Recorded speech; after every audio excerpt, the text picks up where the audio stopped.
નમસ્કાર મિત્રો, જો તમે અમારી ચેનલમાં નવા હોય અને હજી સુધી તમે અમારી ચેનલને સબસ્ક્રાઇબ ન કરી હોય તો અમારી ચેનલને સબસ્ક્રાઇબ કરો અને બાજુમાં આપેલ બેલ આઇકોનને પ્રેસ કરો, જેથી કરીને અમારા આવનાર તમામ વિડીયોની નોટિફિકેશન્સ તમને તમારા મોબાઈલ પર તરત મળી રહે. આભાર. હેલો વિદ્યાર્થી મિત્રો, ધાલ ટ્રામા સ્કૂલમાં આપનું હાર્દિક સ્વાગત કરું છું. તો આપણે વાત કરીએ ધોરણ 11 આર્ટ્સ વિષય સમાજશાસ્ત્ર, યુનિટ નંબર 3, સામાજિક વ્યવસ્થા અને સામાજિક રચનાતંત્ર, અને પાર્ટ નંબર 2. પાર્ટ નંબર 1માં આપણે સામાજિક વ્યવસ્થા વિશે માહિતી મેળવી છે, અને પાર્ટ નંબર 2માં આપણે સામાજિક રચનાતંત્ર વિશે આપણે માહિતી મેળવવાની છે, જેમાં આપણે સામાજિક રચનાતંત્રના લક્ષણો અને સામાજિક રચનાતંત્રનું અગેલ મોડલ એના વિશે આપણે માહિતી મેળવવાના છીએ. તો આપણે વાત કરીએ સામાજિક રચનાતંત્રની વ્યાખ્યા, કે સામાજિક વ્યવસ્થા સાથે ઘનિષ્ઠ સંબંધ ધરાવતો તેમજ તેના પર આધારિત સામાજિક રચનાતંત્રનો ખ્યાલ આપણે જોઈએ તે પહેલાં રચનાનો ખ્યાલ સમજીશું. કે તમે જોશો કે રચના કોને કહેવાય, તો એના વિશે પહેલાં આપણે ખ્યાલ સમજવો ખૂબ જ જરૂરી છે. તો કે રચના એટલે એકબીજા સાથે સંકળાયેલા ભાગો, અંગોની વ્યવસ્થિત ગોઠવણી, જેનાથી સમગ્ર માળખું તૈયાર થાય છે. કે રચના એટલે શું, કે તમે કોઈ વસ્તુની રચના કરો છો, કોઈ પણ ચિત્ર ડ્રોઈંગ કરો, કે પછી તમે મકાન, એટલે કે તમે કોઈ કોમ્પ્યુટરમાં કોઈ કામ કરતા હોય, કોમ્પ્યુટર બનાવતા હોય, અથવા વેસ્ટમાંથી બેસ્ટ કોઈ એવું કાર્ય કરતા હોય, તમે કોઈ વસ્તુની રચના કરો છો, તો એ વસ્તુ અંગેની વ્યવસ્થિત ગોઠવણી, જેનાથી સમગ્ર માળખું શું થાય, તૈયાર થતું હોય છે, એની આ રચના તરીકે ઓળખવામાં આવે છે. દાખલા તરીકે ઘર એ ભૌતિક રચના છે, કારણ કે તે ઈંટો, રેતી, કપચી, સિમેન્ટ, બારીબાણા વગેરેની વ્યવસ્થિત ગોઠવણીથી તૈયાર થયેલું માળખું છે.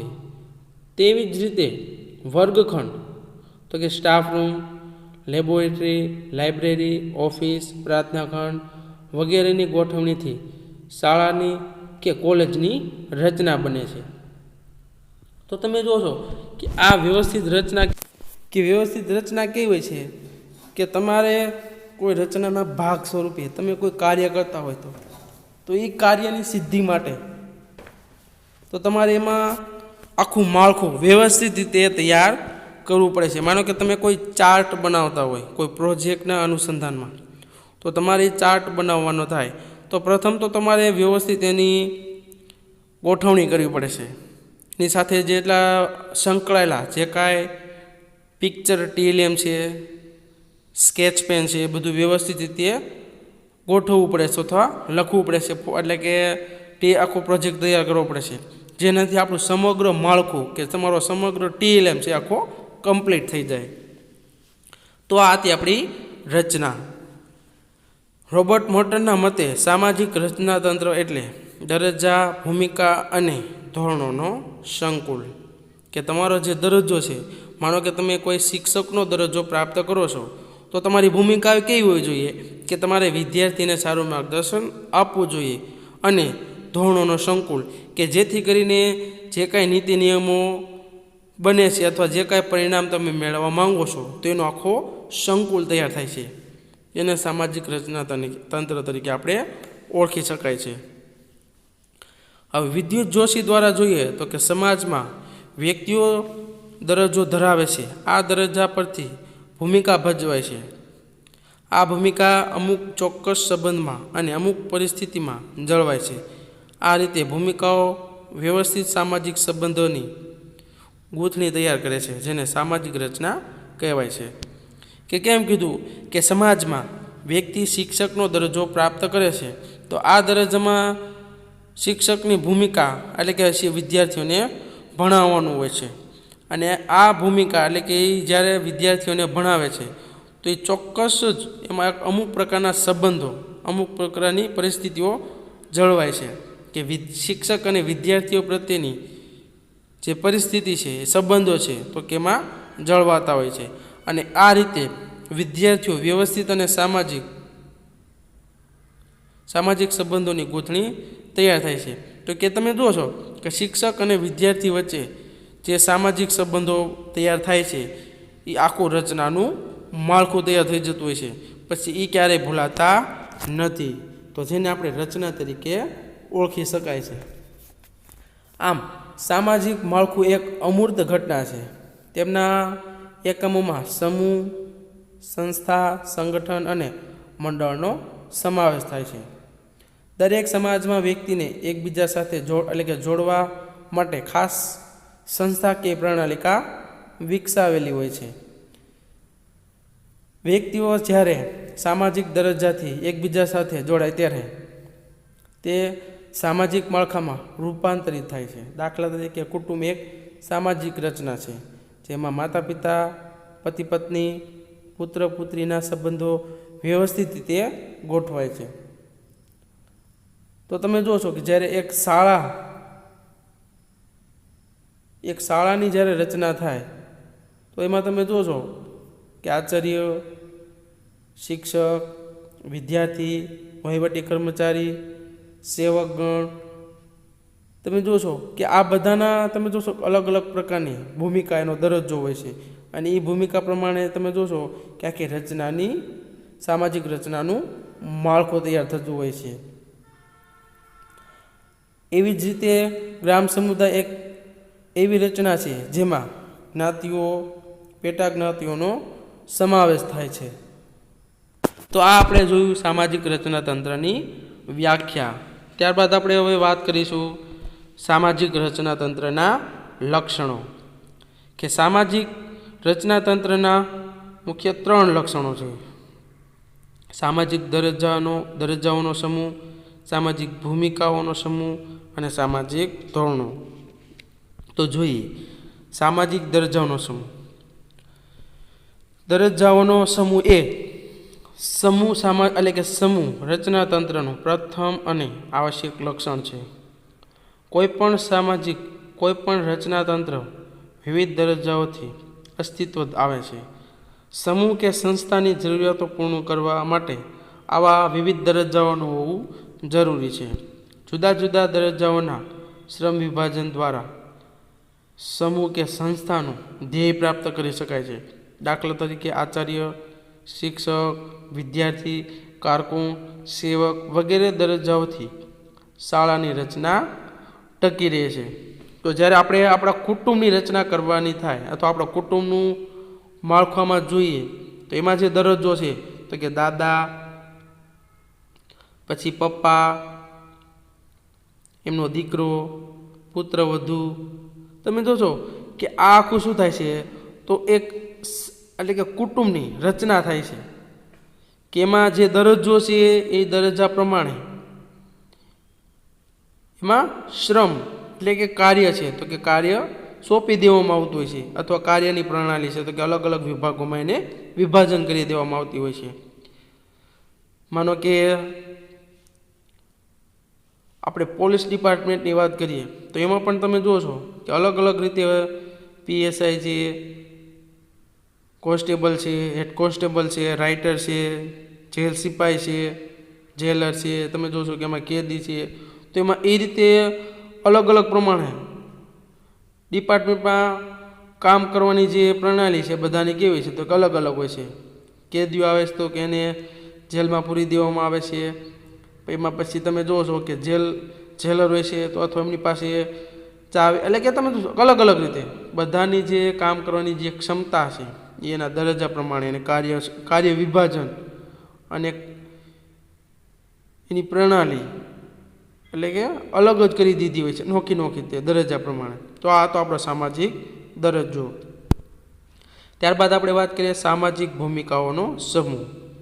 સામાજિક ભૂમિકા એ સામાજિક દરજ્જાનું વર્તનલક્ષી પાસું છે. વર્તનલક્ષી એટલે કે તમને જે દરજ્જો પ્રાપ્ત થયો છે એમાં તમારું વર્તન કેવા પ્રકારનું છે, તમારી ભૂમિકા કે તમે કેવું કામ કરી રહ્યા છો એમાં વર્તનને આધીન તમારું કામ જોવામાં આવતું હોય છે. દરજ્જો અને ભૂમિકા એક સિક્કાની 2 બાજુ હોય છે.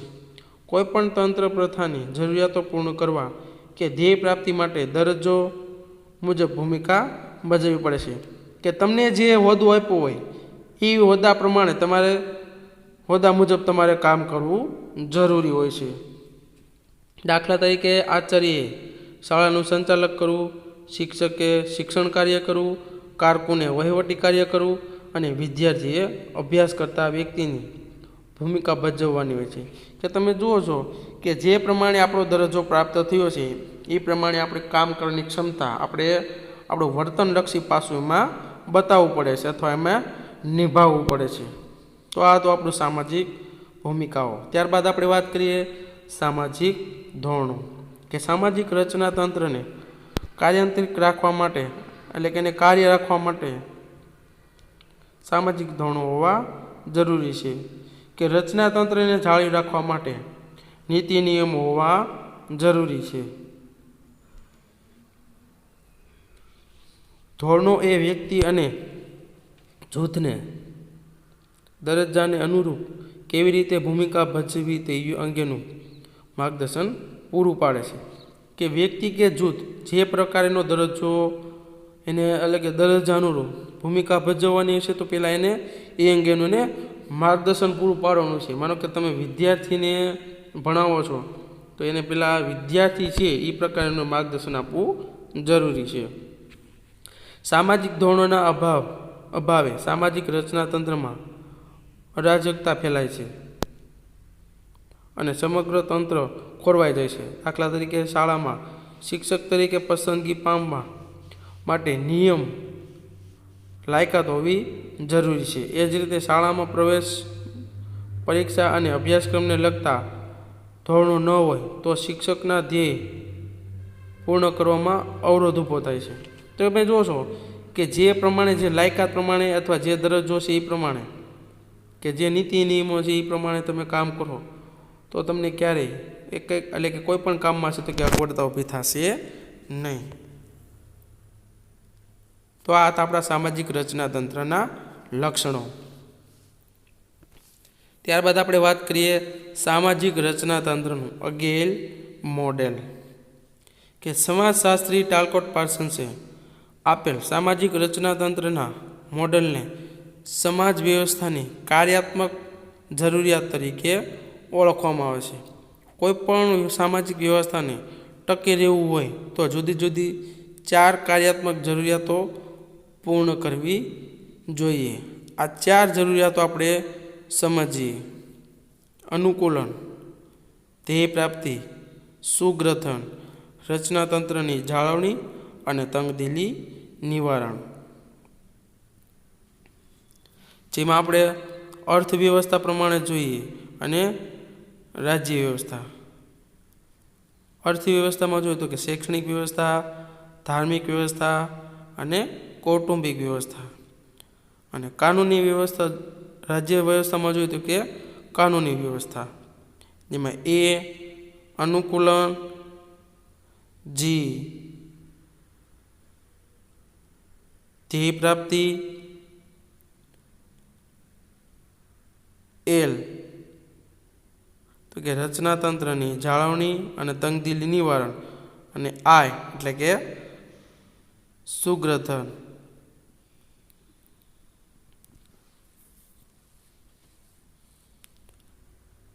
તો આ આપણા અગેલ મોડેલ છે.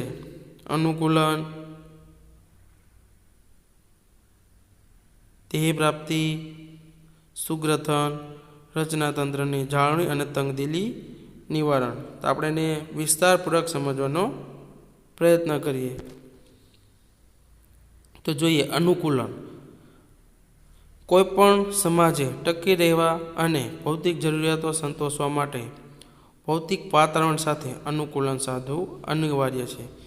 અનુકૂલન એટલે કે જે વસ્તુ છે એમાં આપણે સંતોષ રાખો. માનો કે આપણા ઘરની પરિસ્થિતિ નબળી હોય તો આપણે એ પરિસ્થિતિ સાથે જીવન જીવવું જરૂરી છે.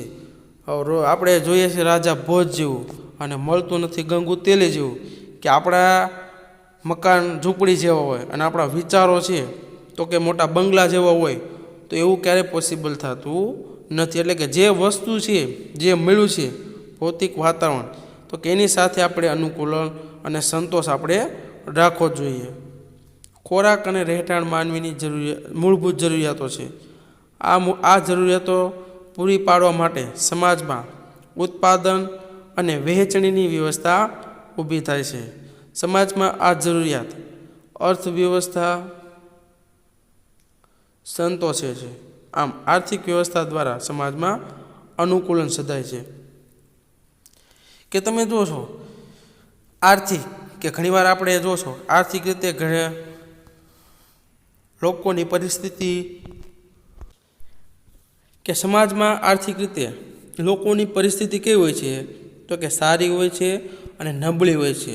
તો એ બે પરિસ્થિતિમાં છે તો કે આપણે અનુકૂલન સાધવું પડે છે અથવા સંતોષ રાખવો પડે છે કે જેટલું મળ્યું છે એમાં આપણે એ વસ્તુમાં આપણે સંતોષ રાખી અને એ વાતાવરણ સાથે આપણે અનુકૂળ રહેવું પડે છે. ત્યારબાદ ધ્યેય પ્રાપ્તિ કે પ્રત્યેક તંત્રને ટકી રહેવું હોય તો કોઈને કોઈ ચોક્કસ ધ્યેય નક્કી કરવા પડે છે. દરેક નક્કી કરેલા ધ્યેયને પ્રાપ્ત કરવા માટે પ્રયત્ન અને સામાજિક તંત્રમાં નિર્ણય લેનારી સંસ્થા એટલે કે રાજ્ય વ્યવસ્થા હોય છે.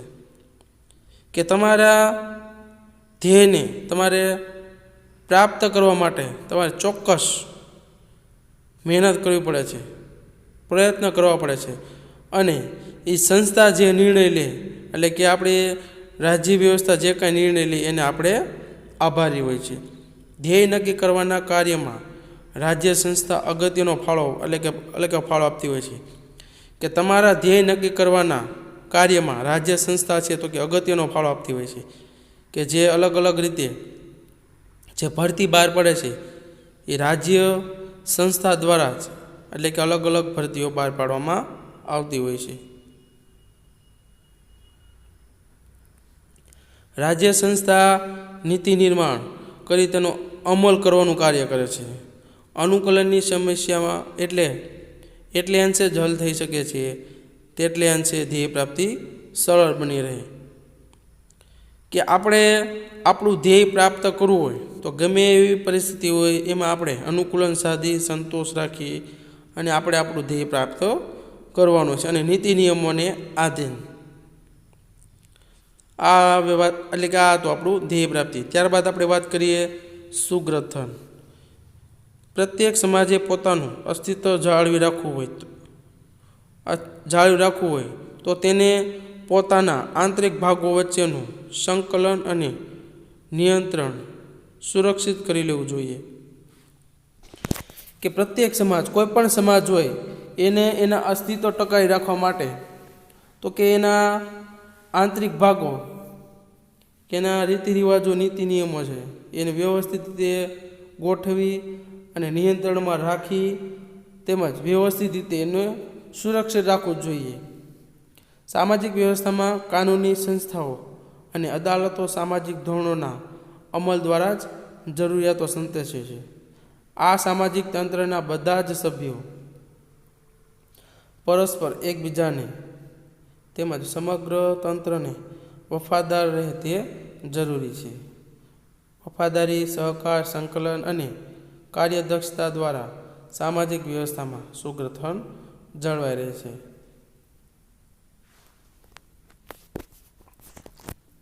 કે તમારે તમારી વફાદારી, સહકાર, સંકલન, કાર્ય દક્ષતા એટલે કે કામ કરવાની ક્ષમતા એ બધામાં સામાજિક વ્યવસ્થા અને સુગ્રથન એટલે કે વ્યવસ્થિત રચના જળવાઈ રહે છે. ત્યારબાદ આપણો લાસ્ટ પોઈન્ટ કે રચના તંત્રની જાળવણી અને તંગદિલી નિવારણ. કોઈ પણ સમાજે કોઈ ચોક્કસ વ્યવસ્થા અથવા ધોરણોને આધારે પોતાનું અસ્તિત્વ જાળવી રાખવું પડે છે. આ માટે તેણે વિવિધ સમસ્યાઓ હલ કરવી પડે છે. રચનાની જાળવણી માટે સમાજના સભ્યોએ દરજ્જાને અનુરૂપ ભૂમિકા ભજવવી જોઈએ. સભ્યો પોતાની ભૂમિકા સારી રીતે ભજવી શકે તે માટે તેમને પ્રોત્સાહિત કરવા જોઈએ. કે તમે જુઓ છો કે જે પ્રમાણેનો આપણો દરજ્જો છે એ પ્રમાણેનું આપણું કામ હોય તો એવા વ્યક્તિઓને દરજ્જા પ્રમાણે ભૂમિકા એટલે કે એનું જે કામ કરવાની જે ક્ષમતા છે તો કે એને પ્રોત્સાહિત સ્વરૂપે ઇનામ આપવું જોઈએ, એને પ્રમોશન આપવું જોઈએ કે જેથી કરીને એનામાં કામ કરવાની અથવા એની ભૂમિકા ભજવવાની એને ઉત્સુકતા અથવા પ્રેરણા મળે અથવા એને જિજ્ઞાસા થાય. અસરકારક ભૂમિકા ભજવતી વખતે ઘણી વખત તંગદિલી ઊભી થાય છે. આ ઉપરાંત કેટલીક વખત વ્યક્તિમત્તામાં તંગદિલી અનુભવાય છે, જે તેમને સંઘર્ષ તરફ દોરી જાય છે. આથી સમાજે આંતરિક તણાવ અને સંઘર્ષના નિકાલ માટે જરૂરી માર્ગો શોધવો જોઈએ.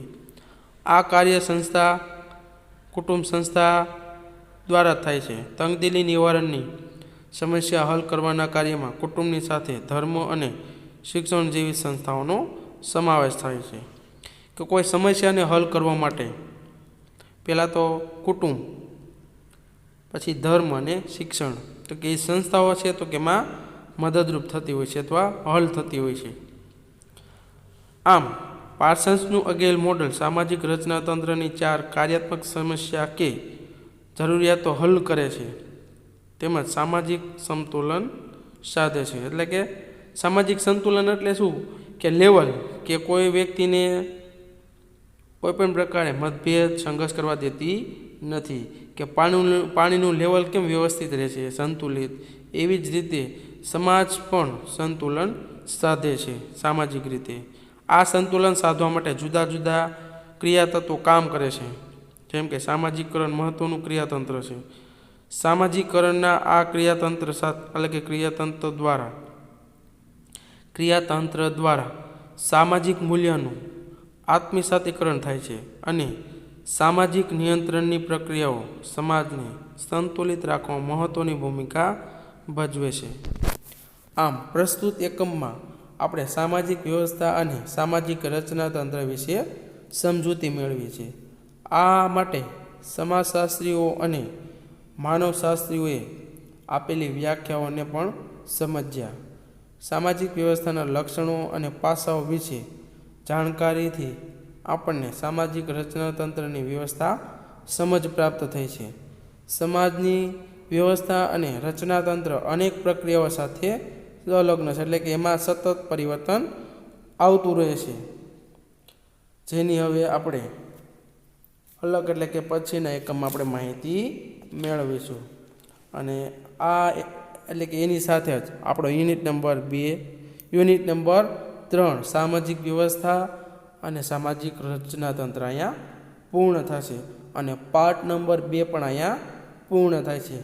તો તમે આ વિડીયોને વ્યવસ્થિત રીતે જુઓ, સાંભળો, વિચારો, અને જેથી કરીને જે તો કે તમે જ્યારે રીડિંગ કરો અથવા જ્યારે એક્ઝામમાં પ્રશ્ન લખો તો તમને તરત જ યાદ આવી જાય, જેથી કરીને આપણે ગોખવું ન પડે અને આવનારી પરીક્ષામાં આપણને પણ ઉપયોગમાં આવે. Thank you for have a nice day. આભાર.